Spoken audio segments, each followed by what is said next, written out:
গণতন্ত্রের নামে, ধর্মনিরপেক্ষতার নামে, জাতীয়তাবাদের নামে জুলুম নেমে আসবে। আজকে দেশে দেশে সেই জুলুম আছে না নাই? শুধু বাংলাদেশে ওই জুলুম নাই, জুলুম আছে। কি জুলুম! যে মহান ব্যক্তি 50 বছর ধরে সারা পৃথিবীতে বাংলাদেশের হয়ে কোরআনের কথা বলেছেন, তাকে জেলখানার মধ্যে হত্যা করা হয়েছে। যে দুইজন মন্ত্রী কোনোদিন এক পয়সা, সিঙ্গেল পয়সা দুর্নীতি করেন নাই, তাদেরকে ফাঁসিতে ঝুলিয়ে নির্মমভাবে শহীদ করে দেওয়া হয়েছে। আছে না না এরকম?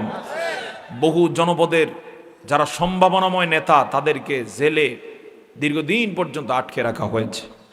এখানেও কেউ থাকতে পারেন যে আপনাকেও মামলা দেওয়া হয়েছে। আছে না নাই? এগুলো কি ন্যায় না অন্যায়? ন্যায় না অন্যায়? শুধু আমাদের দেশে নাকি সারা পৃথিবীতেই চলছে। নবীজি বলছেন এই জুলুমের অবসান হবে। সুবহানাল্লাহ বলবেন না? আমাদের দেশে ইতিমধ্যে অবসান হয়েছে নাকি হয় নাই? যারা জুলুম করেছেন, বেশি বাড়াবাড়ি করেছেন, আমরা কি দেখলাম? সবার সামনে থেকে তারা পালাতে বাধ্য হয়েছে। আল্লাহর পয়গম্বর বলেন, জুলুমের পরে আমার সমগ্র পৃথিবীতে কায়েম হয়ে যাবে খেলাফত। জোরে বলুন সুবহানাল্লাহ। তাহলে আগামীর পৃথিবীতে কি কায়েম হতে চলছে? জোরে বলে ইনশাআল্লাহ। সেই দৃশ্য যেন আমরা দেখে যেতে পারি, আল্লাহ তৌফিক দান করুন। সকলে বলে আল্লাহুম্মা আমিন। এই খেলাফত কায়েম হবে, কেউ আর ঠেকায় রাখতে পারবে না। আরেকটি বিষয় বলে নেওয়া ভালো, কিয়ামতের আগে পৃথিবীতে ভূমিকম্পের পরিমাণ বেড়ে যাবে। কি বাড়বে? গত কিছুদিন পর্যন্ত ভূমিকম্প আগের সময়ের চেয়ে বাড়ছে না কমছে? আসতে বলবো না, বাড়ছে না কমছে? এটা কিয়ামতের কি লক্ষণ, আলামত। নবীজি বলছেন এই ভূমিকম্প হবে পৃথিবীর পূর্ব প্রান্তে, পশ্চিম প্রান্তে। পূর্বের মধ্যে বাংলাদেশও আছে, সর্বশেষে দেখা যাচ্ছে ইন্দোনেশিয়াতে ভূমিকম্প হয়েছে, জাপানেও কি হতে না হতে আবার আমেরিকাতেও হয়েছে। পূর্বেও হচ্ছে, পশ্চিমেও হচ্ছে। আর এগুলোই কিসের আলামত? কিসের আলামত? আর আল্লাহ না করুন ভূমিকম্পের পরিমাণ যদি ভয়াবহ হয়, একটু বেড়ে যায়, তাহলে কিয়ামত এমনি শুরু হয়ে যাবে। কথা বলুন ঠিক না? এই যে কিছুদিন আগে যে ভূমিকম্প হলো, শুক্রবারের সকাল 10:38, আপনারা কে কে প্রথম সেকেন্ডেই বুঝতে পারছেন? হাত তোলেন তো। আপনারা বুঝতে পারছেন? হ্যাঁ, আপনি বিল্ডিংয়ে ছিলেন। আল্লাহু আকবার। এই ভূমিকম্পের পরে আমরা যে জীবিত থাকতে পারবো, অন্তত আমার ধারণা ছিল না। মনে হচ্ছিল যে হয়তো বিল্ডিং এর এই ভয়াবহ ভূমিকম্পের মধ্যে বিল্ডিং এর অস্তিত্ব থাকবে না, হয়তোবা মুহূর্তের মধ্যে আল্লাহ তাআলা নিয়ে যেতে পারেন, কিন্তু তিনি বাঁচিয়ে দিলেন। আলহামদুলিল্লাহ বলবো না? তবে এটা ছিল রিক্টার স্কেলে মাত্র 5.5। যদি 6, 7, 8 মাত্রার হতো, তাহলে কেউ কাউকে দেখার সুযোগ হয়তোবা পেতাম। যিনি সুযোগ দিলেন, মাফ করে দিলেন, তার জন্য সকলে চিৎকার করে পড়ি আলহামদুলিল্লাহ। আমার বন্ধুগণ, কিয়ামতের আগে একটা ভূমিকম্প হয়ে যাবে। এমন এক ভূমিকম্প হবে, কোরআনুল কারীমের সূরা জিলজালের মধ্যে আল্লাহ তাআলা বলেন, ইযা সুলসিলাতিল আরদু জিলজালাহা ওয়া আখরাজাতিল আরদু আথকালাহা। প্রচন্ড একটা ভূমিকম্প হবে। এই ভূমিকম্পের তোড়ে জমিনের মধ্যে যা কিছু আছে সব কিছু বের হয়ে আসবে। 1 নম্বর বের হয়ে আসবে, এই জমিনের মধ্যে যত লাশ আছে সবগুলো লাশ। আল্লাহু আকবার বলুন। কি বের হয়ে আসবে? লাশ। জমিনের মধ্যে লাশ আছে না নাই? কি পরিমাণ? হ্যাঁ, অগণন লাশ। এই জমিনের মধ্যে এমন লাশও আছে যেটার উচ্চতা হয়তো 100 হাত, 200 হাত, অর্থাৎ আদ জাতির লাশগুলো এই জমিনে আছে না নাই? তারা কি আমাদের মতো ছিলেন না অনেক বড়? আমি ইতিহাসে এমন জাতির নিউজও পড়েছি যারা সমুদ্রের মধ্যে, যেমন নীল নদ মিশরের, এই সমুদ্রে মাছ ধরতো, কোমর পরিমাণ পানি হইতো। মাছ ধরার পরে এটা রান্না করার মতো তার সেই সুযোগ হতো না, ওইটাকে সূর্যের হিট দিত, ওখানেই খেত। ঘুমানোর প্রয়োজন হতো, বালিশ ছিল না, পাহাড়কে ট্যাগ দিয়ে ঘুমিয়ে যেত। এমন জাতীয় ছিল নাকি ছিল না? কোরআন এই জাতীয় বক্তব্য আছে না নাই? কোথায় তারা আজকে? ক্ষমতায় কোথায়? মাটির নিচে আল্লাহ তাআলা সাফা করে ফেলছে। সুবহানাল্লাহ বলবেন না?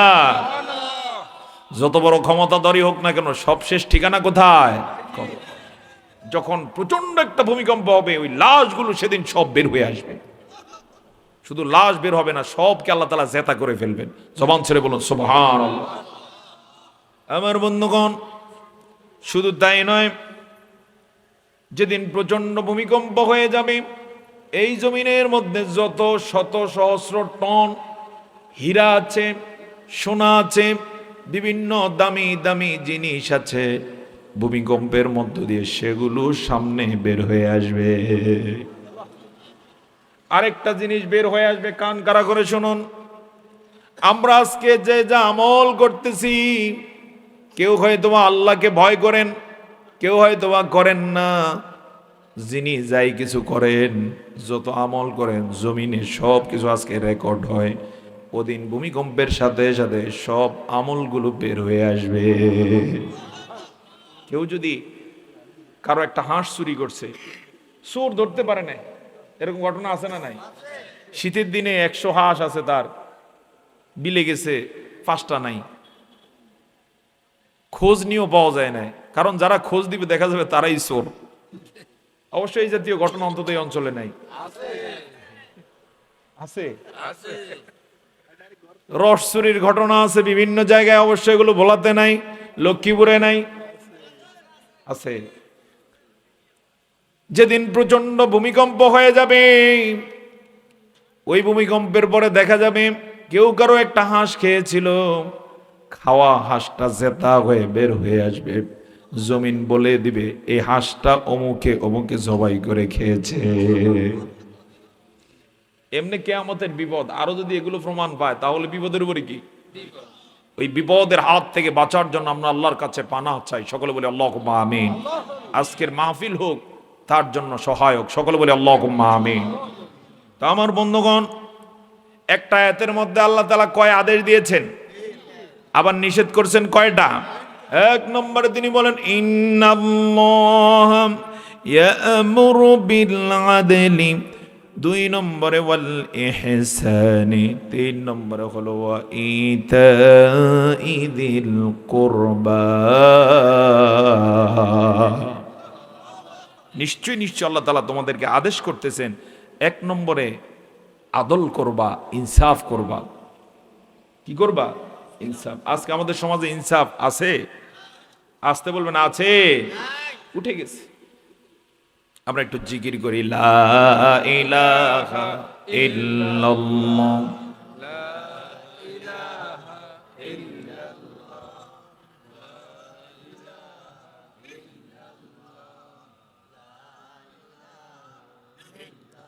জবান ছেড়ে লা ইলাহা ইল্লাল্লাহ,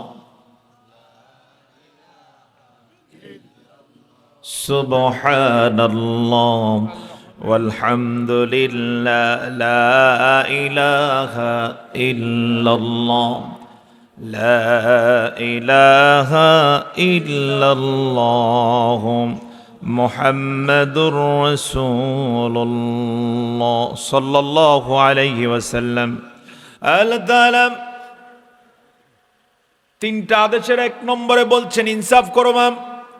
কেউ যদি ইনসাফ করে সেখানে বরকত আছে না নাই? কেউ যদি ইনসাফ করে, জাস্টিস করে, সেখানে রহমত আছে না নাই? একটা উদাহরণ দিলে বুঝবেন। মুসলিম জাহানের একজন কাজী ছিলেন, তার নাম হলো কাজী সুরাই রাদিয়াল্লাহু তাআলা আনহু। তার বিষয়ে ইতিহাসে পাওয়া যায় তিনি এত কড়া বিচারপতি ছিলেন। একবার হযরতে আলী রাদিয়াল্লাহু তাআলা আনহুর বর্ম হারিয়ে যায়। অনেক